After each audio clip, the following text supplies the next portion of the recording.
Good evening, everyone. We'll get started here in just a minute. Let a few more people sign on. And Ralph is sharing it to a few groups right now.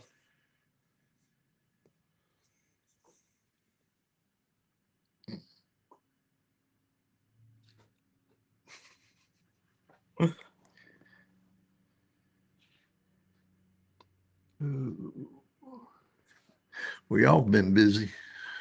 Oh, yeah. Yeah. Just got back from they got back from Mississippi. Yep. Enid, Mississippi.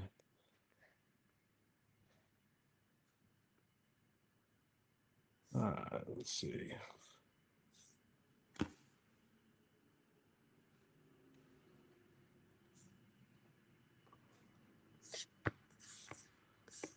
We'll get going here in a minute. We're going to let a few people hop on.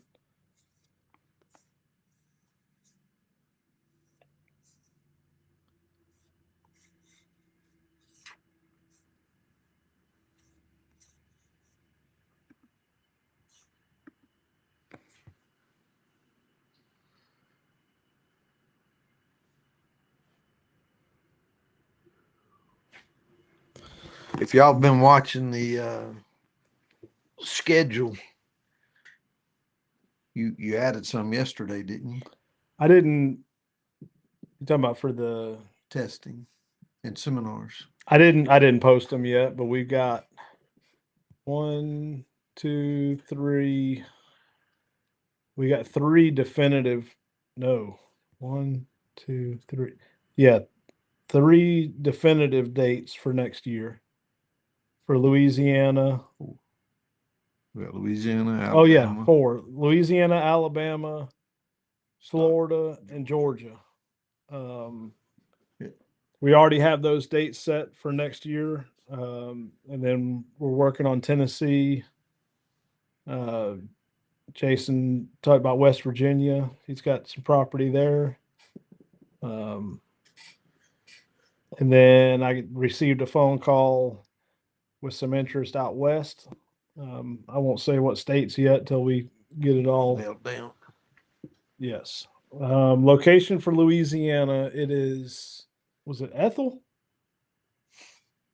Where did we stay at? I can't remember that town. It's St. Francis. yeah, we stayed in St. Francisville, but it's Duval Catahoula's. Um, we are working on one in Arkansas. We're just trying to we're working out location details. We'll know more next week as far as um, Arkansas, but we are having one in Arkansas.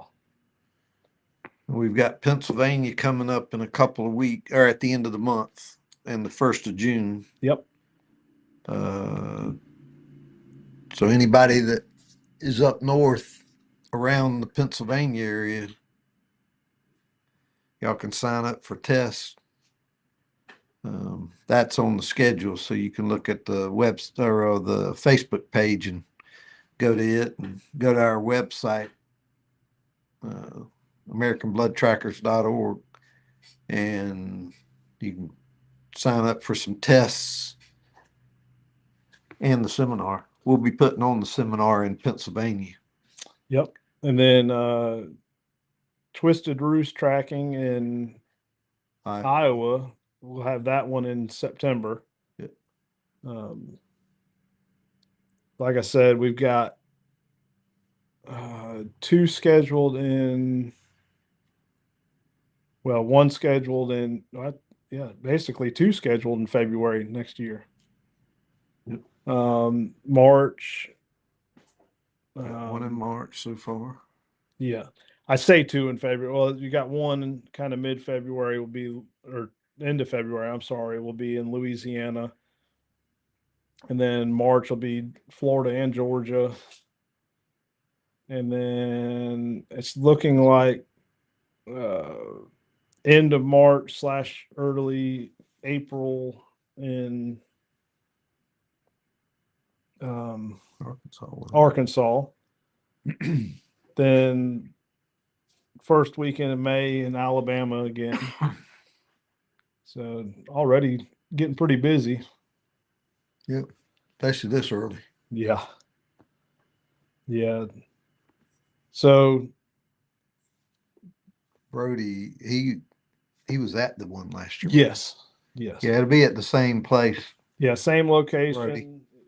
And we are planning I say we, as in American Blood Trackers and Duval Catahoulas, we're planning that to be a big event.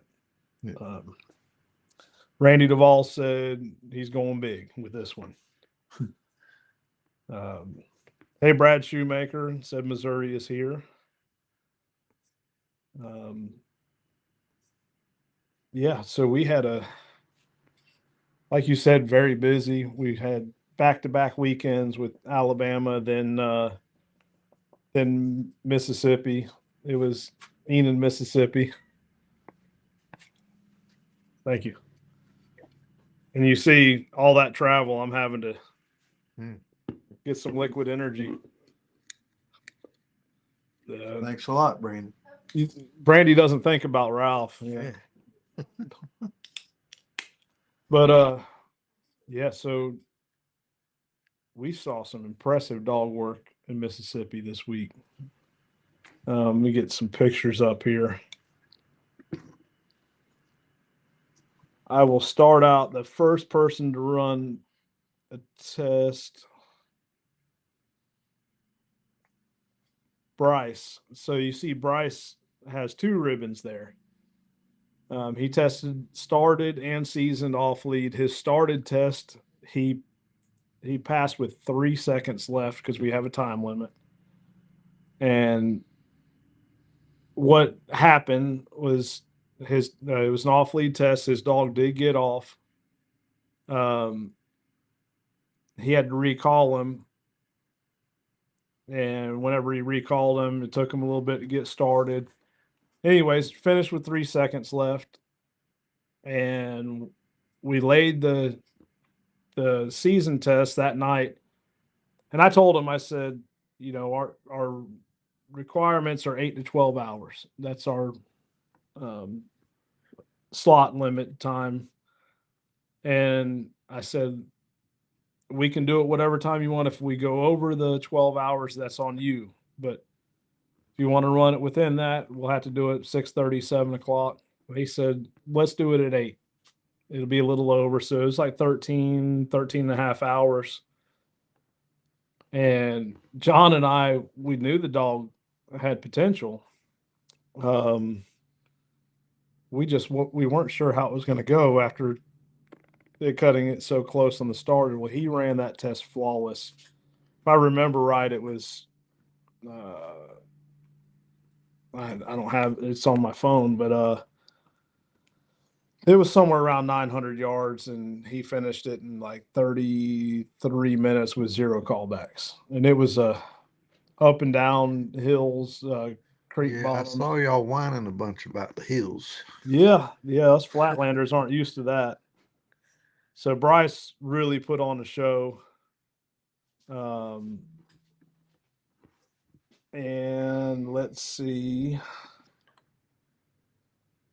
All right, this gentleman, his wife and their dog came down from Minnesota. Woo. And normally we wouldn't do this, but we weren't expecting to test him because we had some added on tests.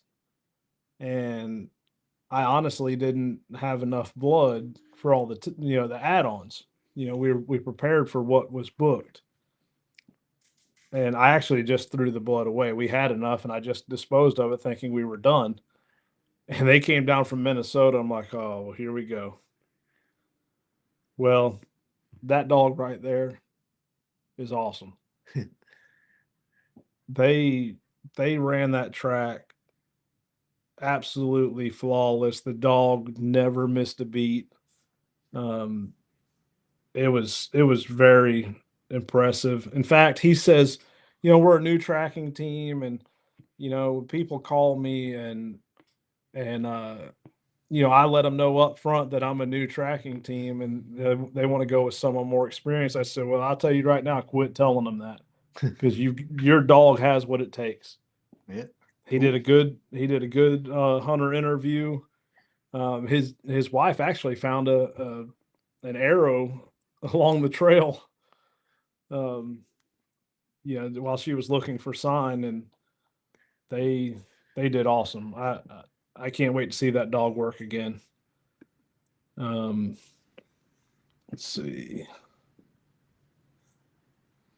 Let's go back. We'll talk about another team.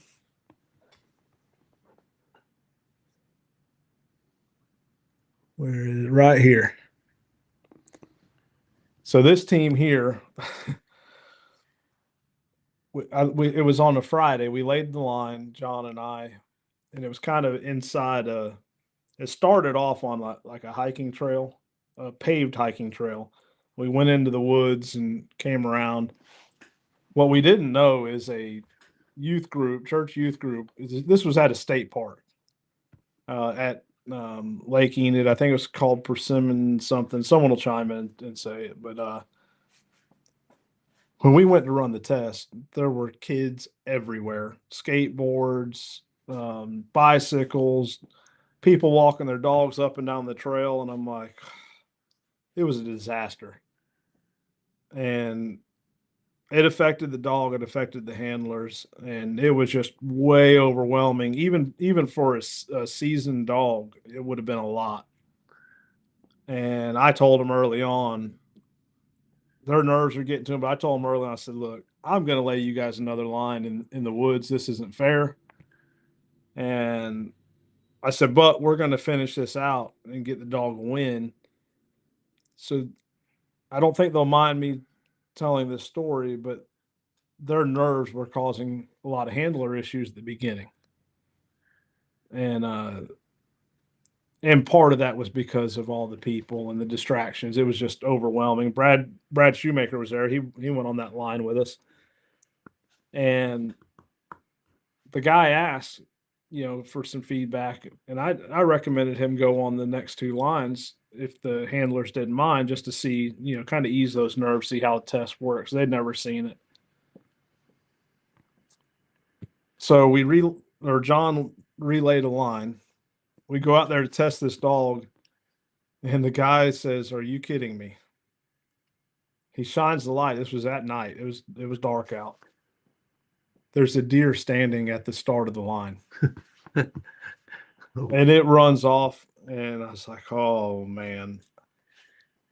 So it's a young dog, young track handler team, and we get up there, and of course the dog wants to veer off towards the fresher scent, and he calls the dog back, gets it calmed down, works past it because the dog went down the line, but it cut off before the directional flag.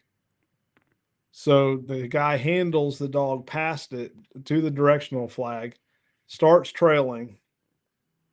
And for those of you that have tested or judged test, you'll understand this happens.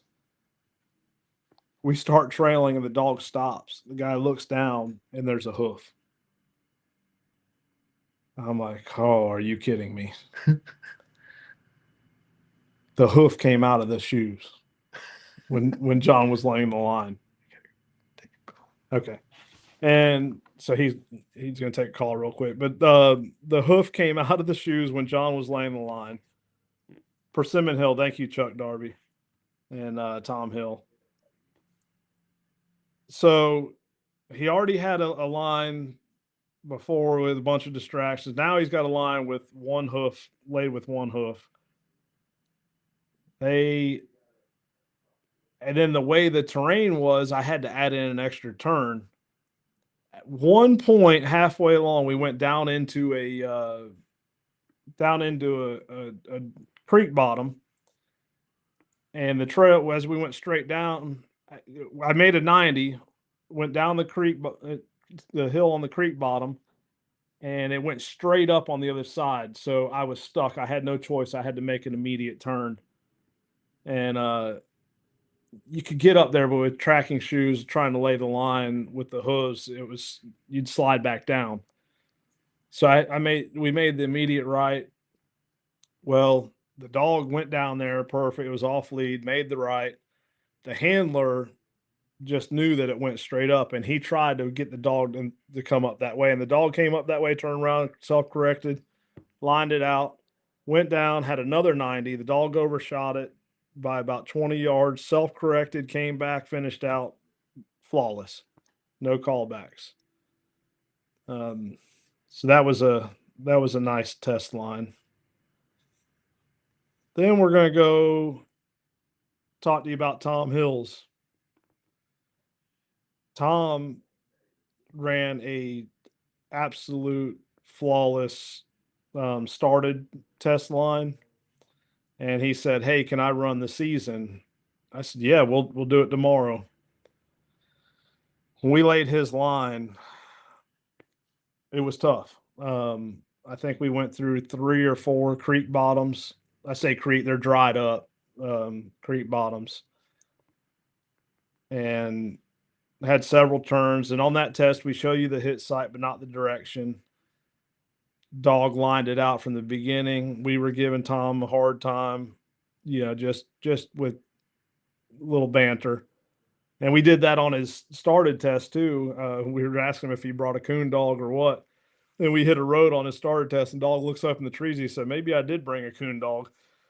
But it was right there towards the end. The dog was actually winning. But on this one, we went through all those creek bottoms, up and down hills. We get to the top, and I said, "Well, Tom, one thing about it, it's all downhill from here. Every direction we looked, it was downhill." So went down the hill, and we crossed a blacktop road. And during the 9 hours that this test line laid, there were trucks, boat trailers, RVs, kids with bikes, people walking dogs all up and down this road for 9 hours. The dog trailed straight across the road, went over to the other side. We went back out on the road, went down the road about 75 yards. He trailed it all the way to the end, no callback. I think it took, Tom will probably correct me, but somewhere around 31 minutes. And the test line was 980 something yards long, 9 hours old. So that was very impressive. And then we're going to go to, let's see if I can find it here. Chuck. And I know Chuck's on here.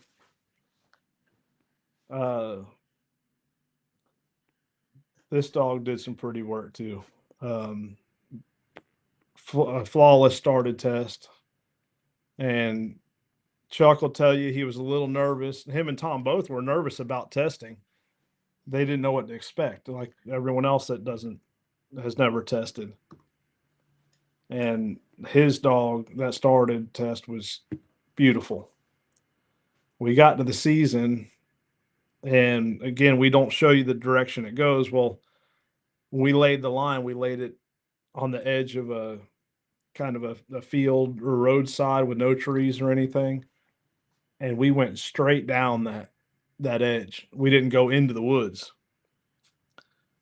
Well, part of that test is you're supposed to examine the hit site or shot site and give feedback as where you think it's hit and how long you'd wait. Well, we put some sign in there. Uh, it was very minimal, just a little bit of hair. Well, it was gone. The dog started down the line right, and John said, "Well, take your hand and kind of brush it." And what John was doing is doing like a hunter would do and kind of distracting him. It distracted him enough that he wasn't paying attention to his dog being on the line. He had his back turned to the dog. The dog came back like, "Hey, you coming?" And it caused Chuck to push the dog in the wrong direction. He got a call back at the start. And Tom had ran first. And, we boosted Tom's dog up and everything. So John calls him back for a call back, and they come back to the shot site. And I looked at Chuck. I said, "Hey, do we need to go get Ringo and so we can find this deer?"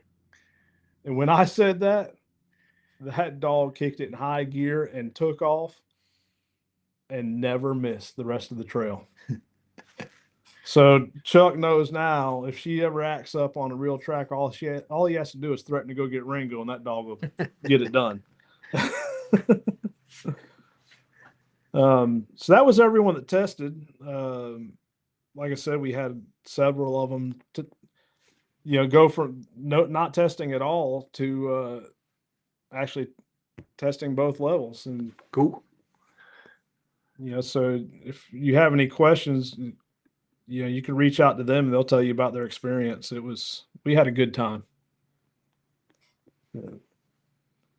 And we sure gave them some grief on the trail, just like a hunter would. And asking Tom if he brought coon dog, hog dog, what is dog. And whenever Chuck went the wrong direction, I said, what's she over there hunting armadillos? He said, she will sometimes.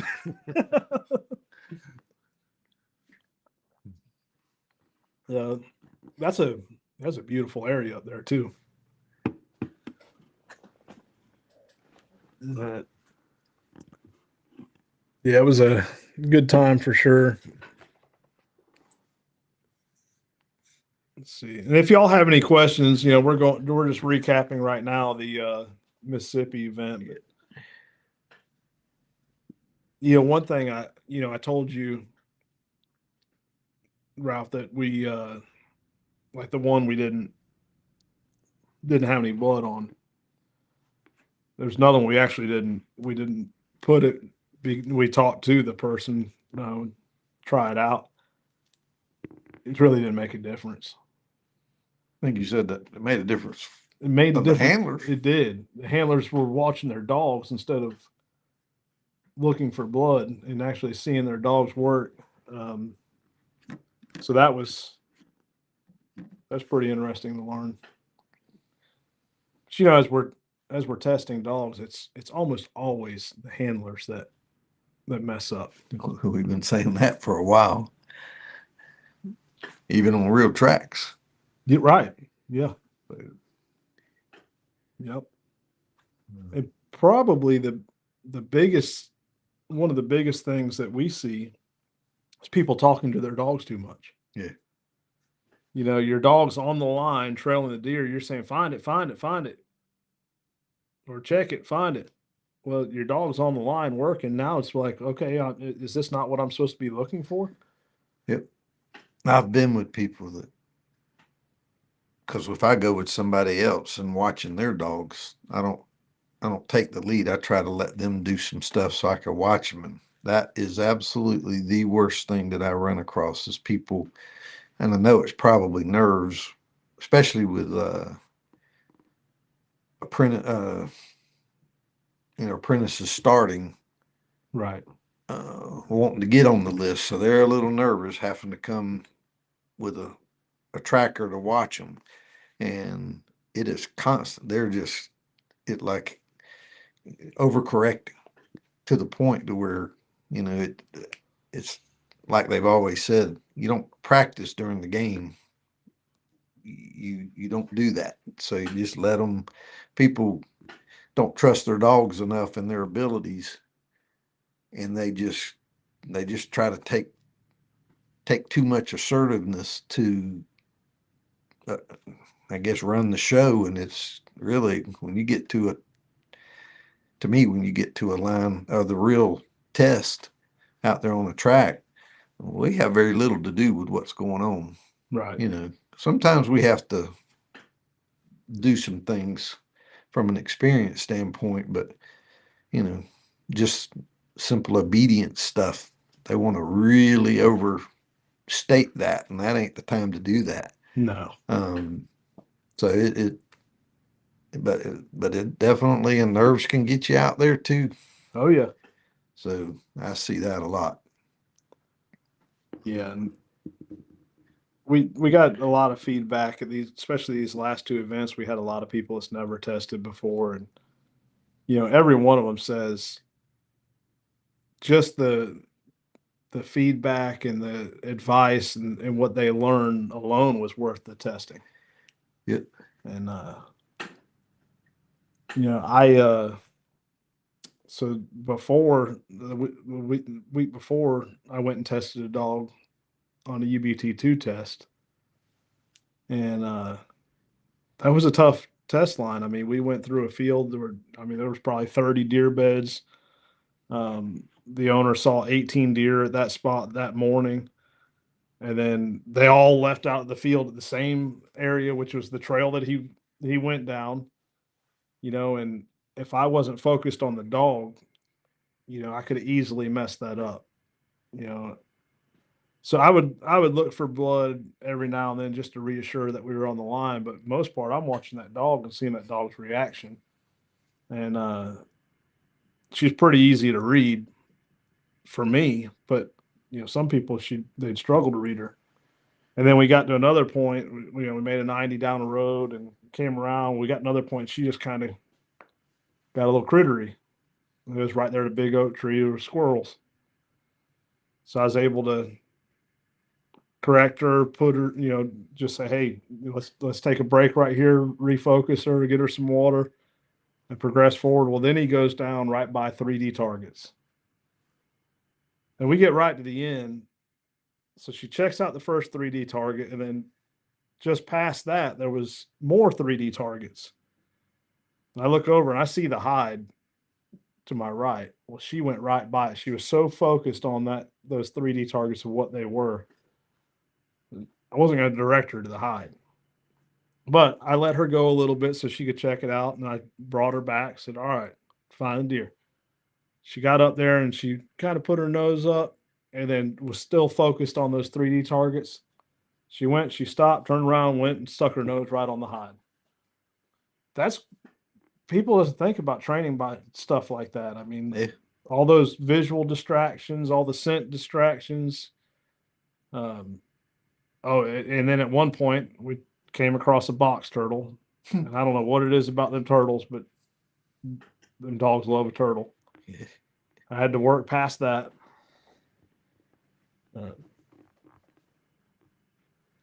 But yeah, it was fun. Somebody else said something. They haven't done their finished yet, and they said theirs is bad on box turtles. I'm like, we can get a box turtle. Oh, that was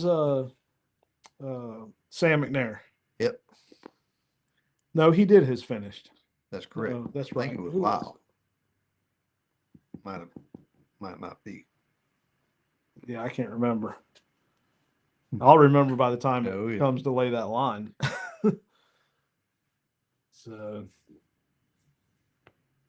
not many, no questions coming in yet. But, so I had a guy call me this morning.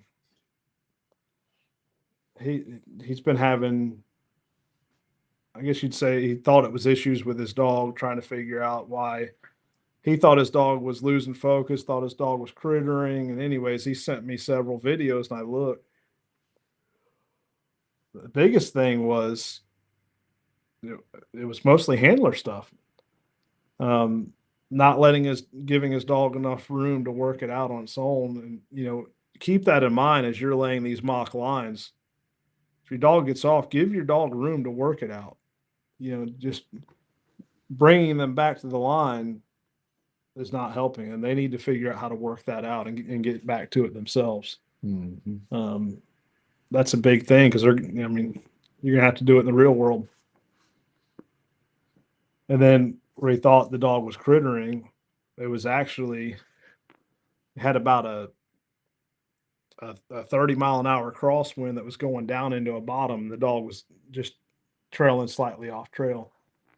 And part of it was, especially the smaller dogs like the Teckles, they're normally pretty true to the line. But you have a 30-mile-an-hour crosswind, dry leaves that isn't fibrous to hold all the scent. Everyone thinks we all talk about interdigital, but there's a lot of other scents on the trail.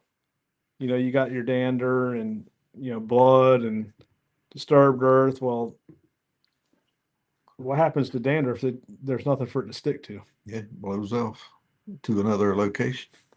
And it may be they just need to check out and they're trying to get that whole scent cone, because the way the dog works, they take in scent from the sides of the nostrils.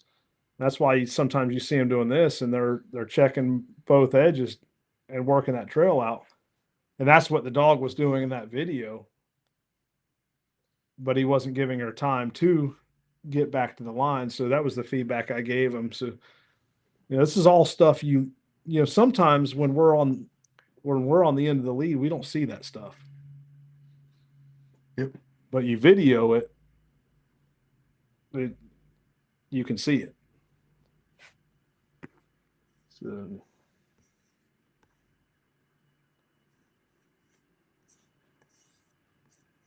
let's see. I've had guys talking about that winding. Camo's pretty true to the line. She doesn't wind much, but I have had her when it's real windy. I have had her do that, and the guy had blood that he knew was off where she was, but she's winding, and he's like, well, the blood's over. I said, just hang on a minute. I said, she's smelling it. I said, let's just let her work it out. I said, we know where we can come back to. And she went right to the deer, straight lined it right to it. The wind was just blowing. The deer went down and made a right-hand turn and was in front of us in a little patch of woods, and it was just blowing straight to us. And she just said, screw the line. She went straight to the deer. And I mean, find the deer, who cares? But you couldn't have took her off that line. She was getting it all in her face. Oh yeah. But I could tell by the way she was acting that she had it. It just wasn't where he knew the line was. So just watching the dogs, a lot of times they know what they're doing. Oh yeah. I'm not having any comments come through. Sometimes I don't know if you can see on your phone. Yeah, let me check. But this has happened before. Where they're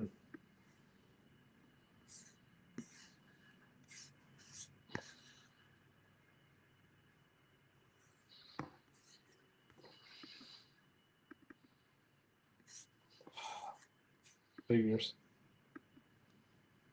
Trying to get it to come up.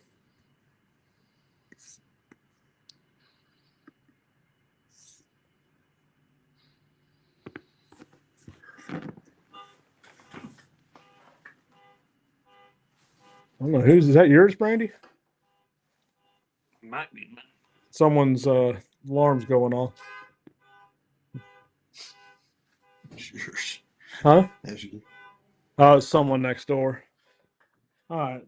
I don't know why the comments aren't coming in. Yeah, I know. What is the tracking shoes y'all like the most? I like the Wascow. I think is how it's pronounced, from Darren Miner.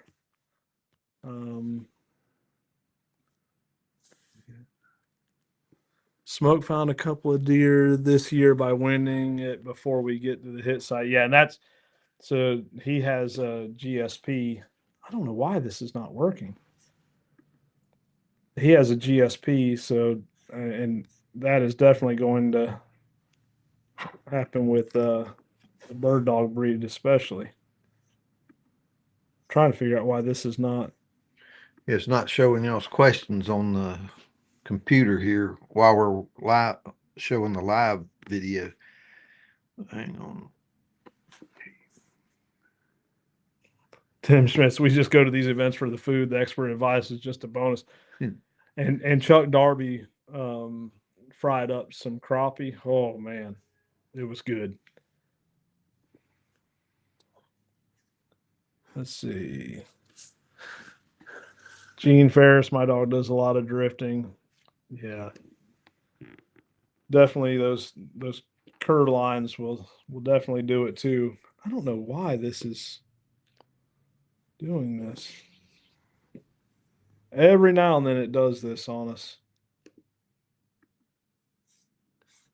It's technology for you. Probably operator error. Might be.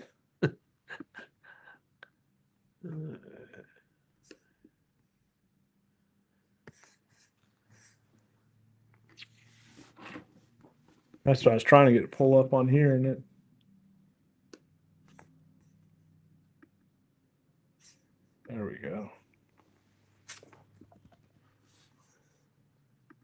Sorry about this, guys. We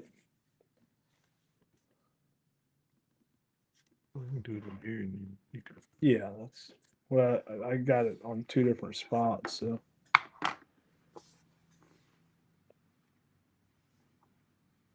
let's see.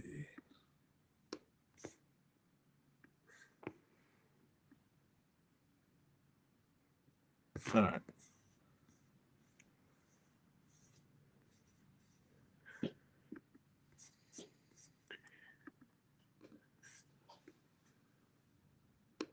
I think we got it now. Yeah. Let's see.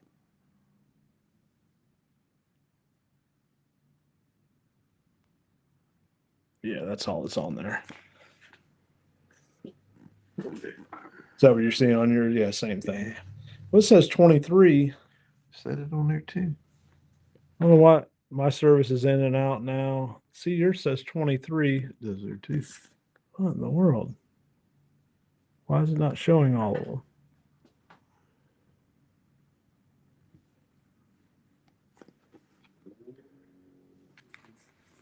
See if we can figure this. Sorry, guys. I'm trying to figure out what's going on here. This happens.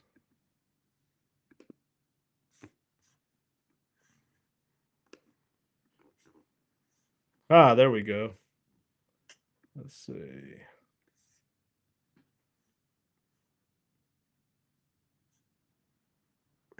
Hey, Perry Lawrence.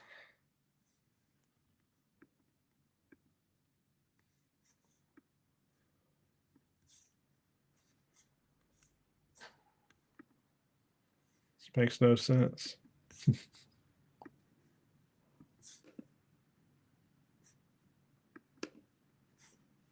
Gotta love technology.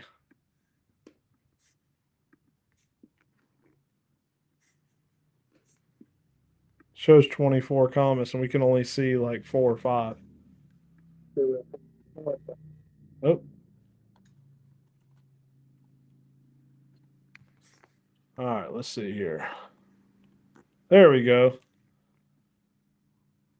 Now I can see all of them.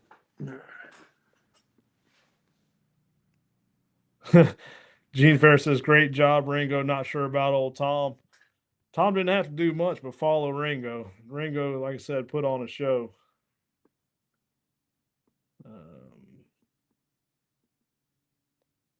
Yeah, Brad Shoemaker said Chuck Darby put on a great fish fry. It was good.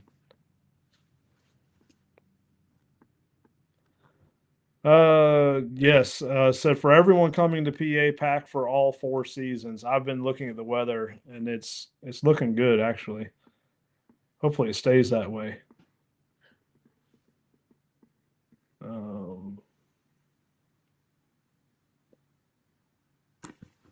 Harry asked, that's a camo ABTA hat. No, that is a Duval Catahoula's hat. I don't know why this isn't doing it. Hold on, he's talking about these hats here. Yes. What did he say? He asked if that's a camo ABTA hat. Yeah. It's almost Duval Catahoula's. Hey, Casty. Casty tested Travis Sykes' dog. Yep. Have you heard how it went? I mean, I know he passed, but No, he didn't have any callbacks. That's good. Got off line a little bit, but he got it back on without a callback. So yeah, that's good. Yep. Are you ready to test? I think they're going to test another one of his dogs this weekend. Yeah, I need to get some more of my dogs tested. If I ever have time. Yeah, we tested a lot of dogs this year. Let's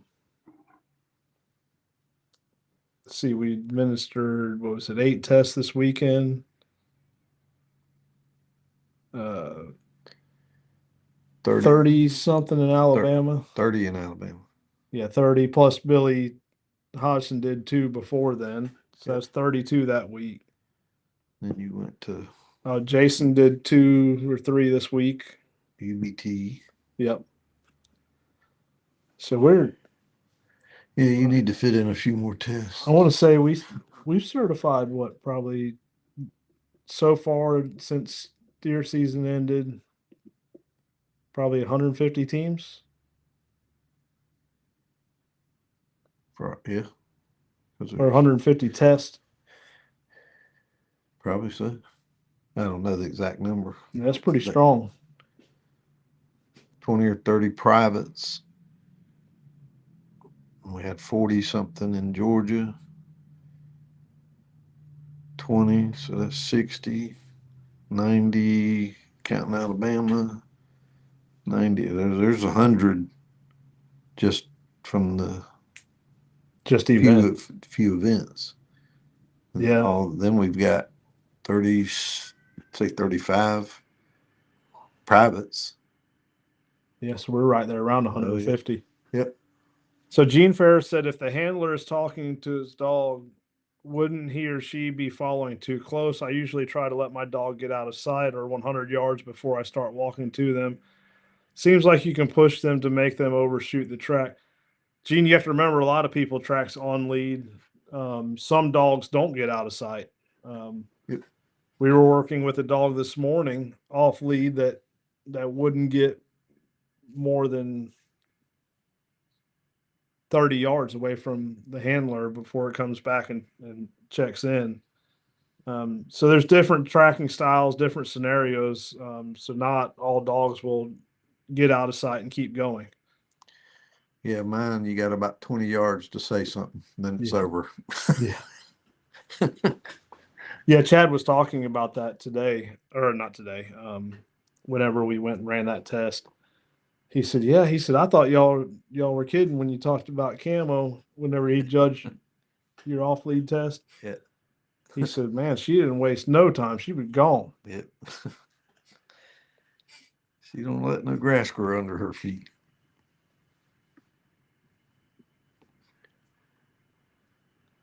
Joe Tenney said he's got his first dog to judge this Sunday. Pretty excited. Yes, sir.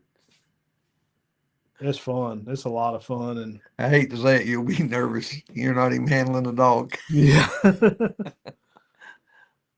You know what gets me is It's fun though. It's cool. what really gets me is when you're sitting back and you're watching and you see what's going on and you wanna say something so bad, but you can't as a Yeah. judge. Oh yeah. You know, you have to wait till the end. But there's sometimes like I'm gonna go ahead and tell on Bryce a little bit right here. We get to the end of his season line, and he's standing 5 yards from the hide at the end, and he never saw it. Literally 5 yards, and he's looking at it, looking right at it, talking to us. It was the nerves that got him. And John tied it on there with a piece of white mule tape. I mean, it was you could have seen it from 20 yards away in those woods. And he's 5 yards away, not even. And he never saw it. You remember Jason Byers up up in Georgia? They put the whole Oh freaking yeah, the deer, whole the deer. whole hide from the whole deer, the Yeah. head and everything. And we were playing around with him and sat down and said, "Let's take a water break." And we weren't 10 yards Yeah. from the thing, laughing at him. And he was nervous. So Brandy Darby said, "What gets me is $900." So Chuck Chuck and Brandy brought one of their young dogs named Alabama. And Alabama, if you look at her, she looks black. I mean, like if you're looking at her in the shadow, whatever, you get her out in the sunlight, and she's a really dark red. So I was calling her chocolate strawberry. And that dog is a good looking dog. And they were sending it to with Duvall for some training. And I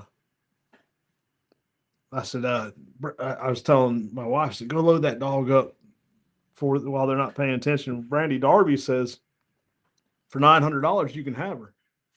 I pulled out my wallet, started counting out $900. And Chuck says, oh no, well now Chuck's on here. Brandy, hush. He isn't getting Bama. I said, well, look, you can have $900. What in the world?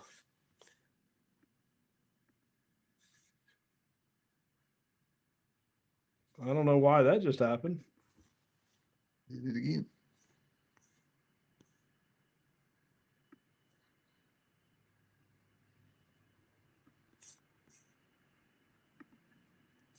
That's weird. Can you tell if it's on?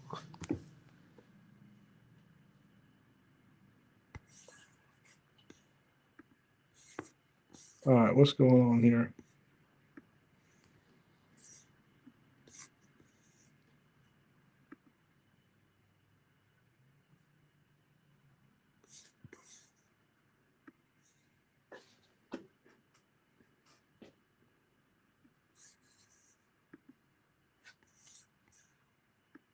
It says it's still on.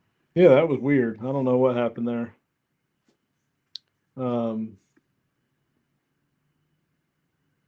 Yeah, so anyways, I was saying, you can save the training money and go home with $900 cash in your pocket. Uh,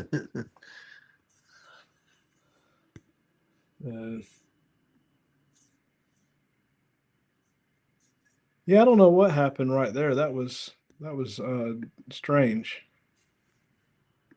I've been having service problems for 2 days. Ah, so it's your Well, on not your here, but on my phone. So I don't know what signals they might be here. I hadn't been in the office much. yeah. Mm. Brandy Darby said it was a good time. It was a pleasure meeting everyone, even though I slept through the first half.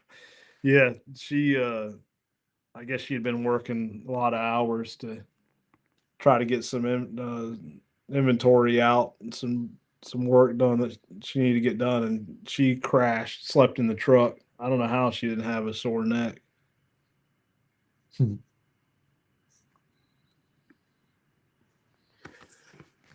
Now I got to figure out how to get the comments back where we can see them.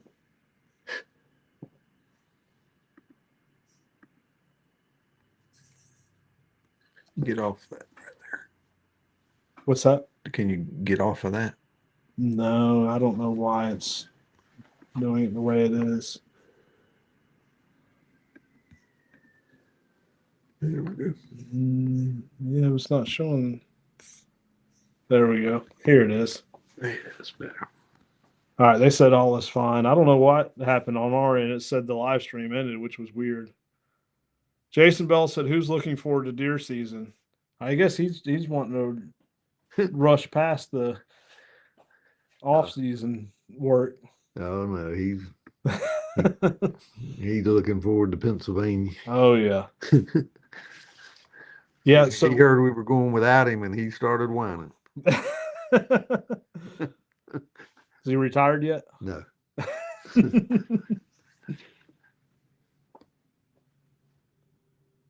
All right, Courtney says season 2 is coming up for me. What are some realistic goals? That's a good question. I mean, How many tracks did you run the first season, Courtney? She's up north, Michigan, ain't she? I'm not sure. I think so.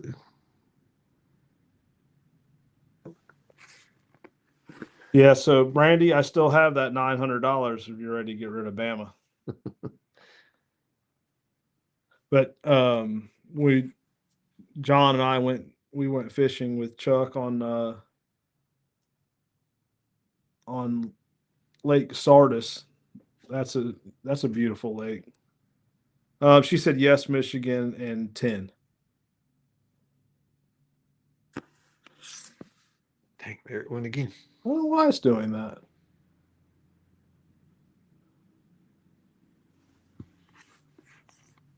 But it's still fine. I mean, I don't know why it's doing that, but we're still alive.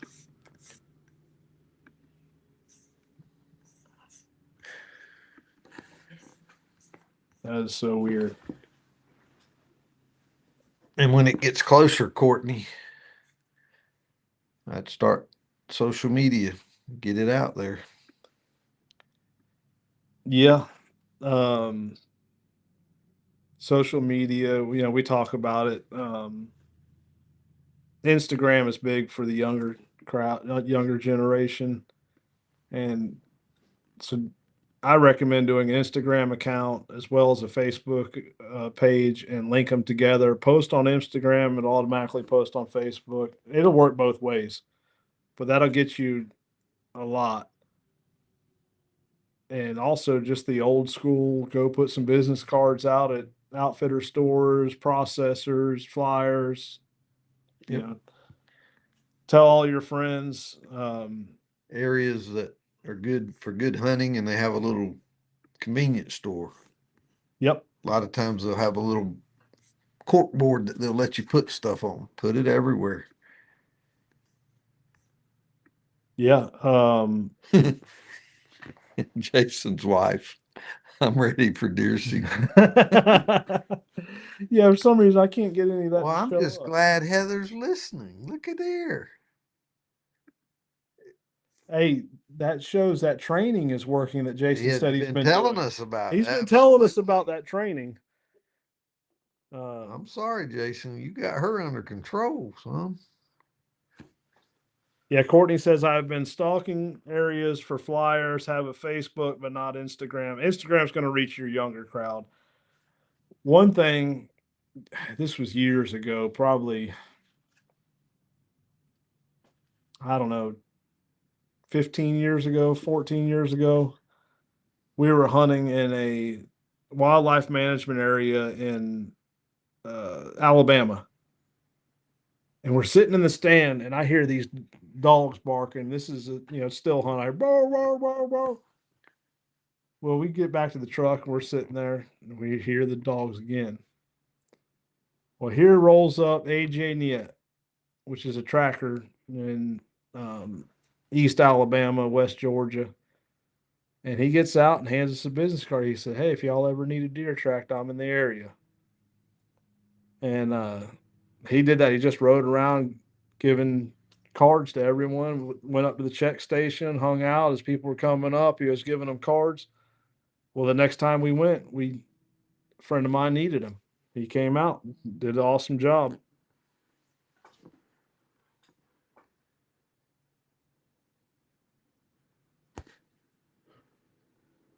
Um, Perry Lawrence says he's got business cards, work great. Cassidy Long says, Kenny, this dog doesn't like deer feet. He thinks they're scum of the earth.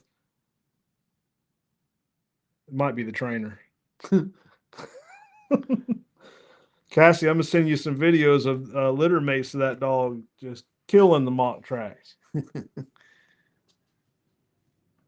But all that crap that Kim gave me over the years, I made sure I picked the spunkiest, most aggravating puppy in the litter to give to Cassidy. No, I'm joking, Cassidy. Yeah, go thank your mom. Yeah, I took one out the other day and he raised heck at it. So when they were, I don't know, 5, 6 weeks old, we introduced them to deer legs, and actually he chewed the crap out of it. Cassidy, I don't know if do you still need some blood? I've got I've, um, I've, I found some in the freezer, so if you need any, holler at me and I'll get it to you. Mike Alguire's got a bucket too. I got some coming. Actually, they should have got it today. I got to go get it. So I should have 2 gallons, I hope, coming. So, Yeah. Um. So we're gonna kind of cut it an hour here. We got a yeah. few minutes left. So if y'all have any questions, feel free to um, chime in. I have liver and made that work, but could use some better blood. All right, we'll get you covered, Cassidy. I'm sorry, I missed it. She said she has liver and made it work, but could use some better blood. Yeah, I got some. Trevor Foley said Bass Pro let me tape my business card to the checkout table in the bow section. If you explain what you do, they will more than likely do the same. Yep. Yeah, all those places, processors. I don't do that much anymore, just word of mouth. But Hey, there's another thing on the testing that old Travis said something, and y'all might have already thought about it. Is go or like right now, go to the taxidermist for the hide yeah, yeah, because they'll cut off the excess, and there ain't nothing they're going to do with it. So get with taxidermy companies or people that might be able to get some hides because we can use all we can get at this time. yep. Um,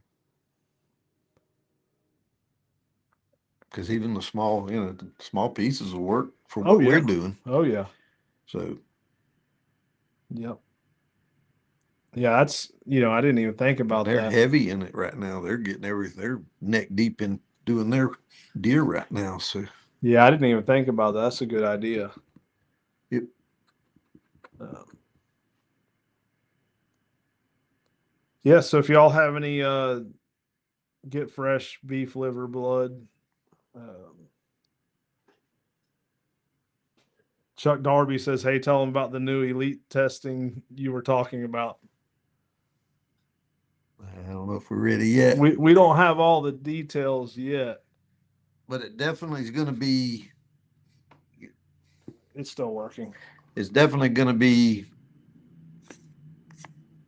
a test that's. It's going to test. It's going to be harder than the finished, and you can't take the elite test till you've passed all 6 tests: on lead, off lead, started, seasoned, and finished. So, um, So I haven't even told you yet, Ralph. Um, we also been coming up with another one, and Tom Hill, while we were there, said, "Hey, why don't have y'all thought about this?" And I said, "Man, John and I have been talking about it." He said, "What about a legendary test?" John and I have had something in the works as we've been working with the elite of another one. So I'm gonna have to get with you on that. all right. But yeah. So we will go ahead and have a little kind of spoiler alert and tell you you will have to pass the on lead and off lead all three for the elite.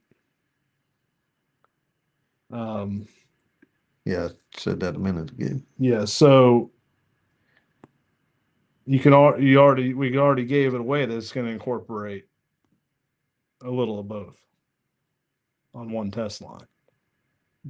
On the elite, oh, yeah.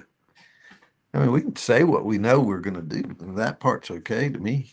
Yeah. I mean, you're going to have some off lead stuff, some on lead stuff. Just like, say, for instance, you went into a wildlife management area and you have to be on lead and it crosses the line. Now you're back into private. So, or vice versa. So we're going to have it incorporate both on some of these lines. Um, so it's going to be challenging. Yep. So And what's this legendary thing? we can't let that out on here yet, Okay. but it's going to be the real deal.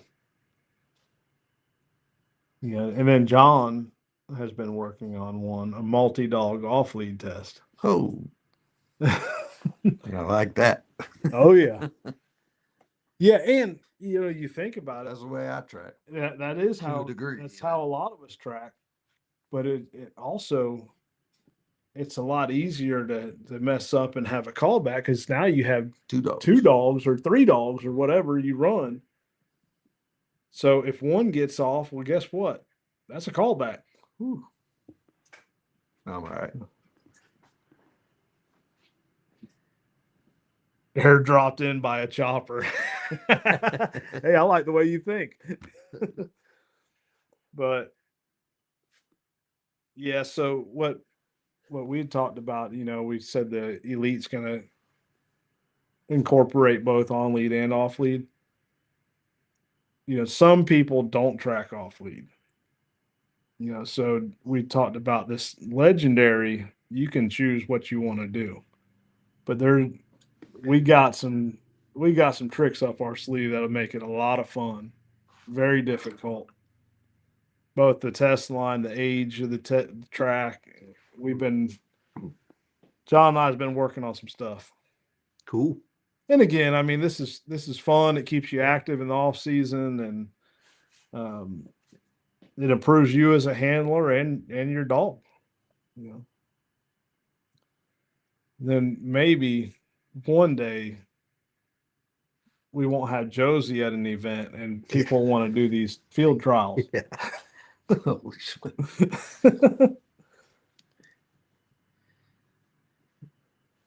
Perry says, "You gonna have someone running with tracking shoes on making, like a deer is jumped on Elite." Ooh, Let me make a note. yeah. So we're gonna put John. We're Josie. There you go, Josie. Yeah, She's fast. Josie. Yeah. Just put a whole deer hide on her, tell her to run. Yeah.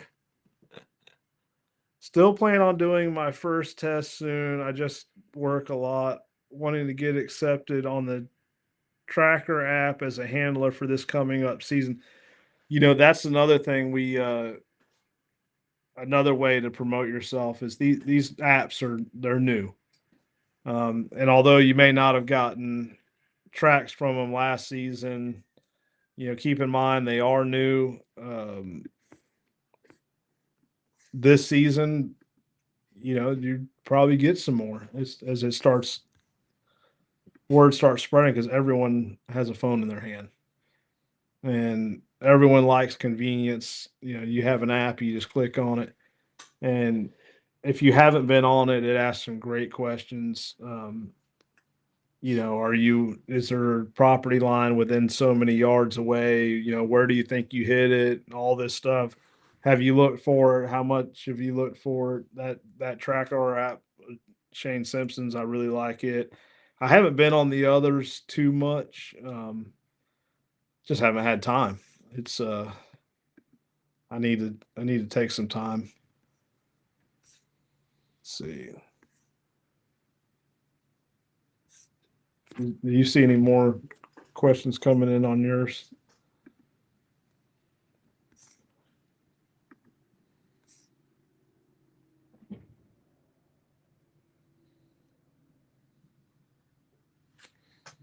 I don't know why the internet is acting up.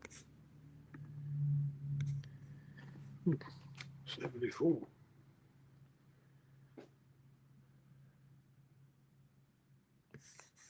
Was that the last? No, we saw Perry. Yeah, that was the last one. I don't know why this is.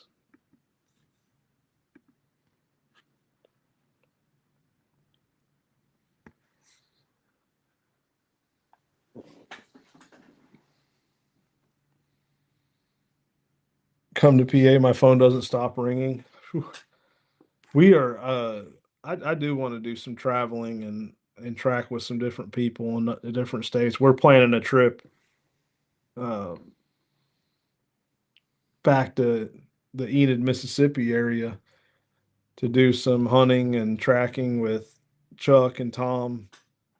Um, I definitely want to do a little bit of traveling and tracking, just do something different.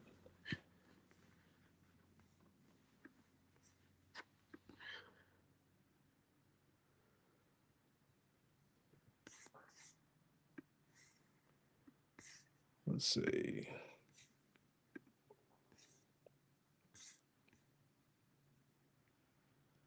Stacy joined. Huge thanks to her for helping me get through my first private test this past weekend. Yeah, Stacy's been a tremendous asset. Stacy, Carrie, which I don't know where Carrie's at. She's normally on here. Um, Travis Bozeman. I was sending in stuff left and right. Yeah. Chuck Darby said, "Who is going to swim the pond with the tracking shoes on?" Dexter Deerdog. The first Saturday of November last year, I talked with 53 hunters. Whew. That's How many bedrooms you got? yeah. As we start slowing down in November. You do. All you do is come over my way in November. Well, after Thanksgiving, so I guess that's a little Yeah. early. By after Thanksgiving, I'm burnt out and ready to take a break. All right, guys. Well, we're going to start wrapping things up. I got a decent ride.